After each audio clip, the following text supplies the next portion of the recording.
At this place in history, we're at the I-89 northbound rest area in Williston with Steve Perkins, the executive director of the Vermont Historical Society. Steve, a viewer email is what brings us to this sculpture and others this week. Absolutely, Mike. So folks are interested in what are these sculptures that are hidden all along I-89 and I-91. It has a fascinating story. So we're going to go to the other side of the interstate and go to Williston southbound and talk to a state of Vermont conservator, Bob Hannum.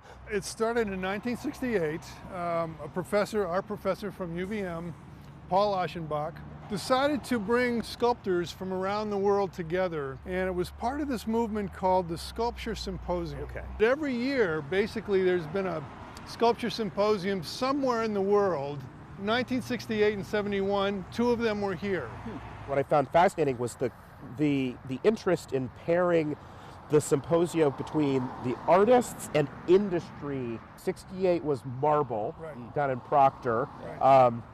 Not a going concern anymore. And then in 71, here in Williston, we're standing in Williston, at what was SD Griswold Concrete. Paul wanted to bring together the most popular industries around here that could maybe donate or contribute in some way to this movement, and also make it easier for the artists to learn and exchange ideas and so forth. And at the time, 1971, when the concrete symposiums happened, concrete was a relatively new medium. Playing very much stylistically into the concept of brutalism then. The marble sculptures in 68 stayed at the Vermont Marble Company.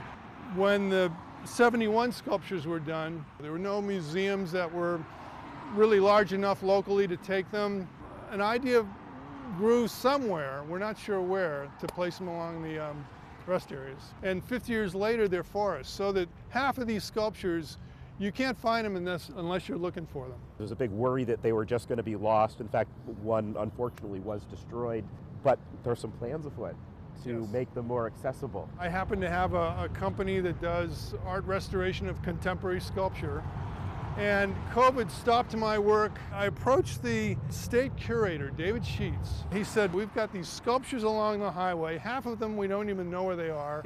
Would you mind finding them and assessing them? Because I want to write a grant and see if we can get the money to restore them.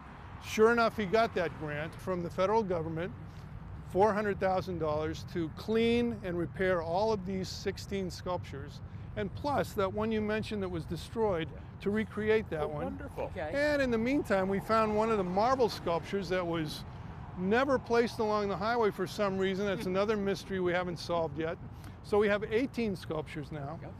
And we're going to begin the work actually next week. The 18 sculptures stretch from Guilford up to the Canadian border. So 200 miles in each direction, that's 400 miles. That's the biggest sculpture park in the world. Now, a lot of people worked on this project during the symposia and shortly thereafter.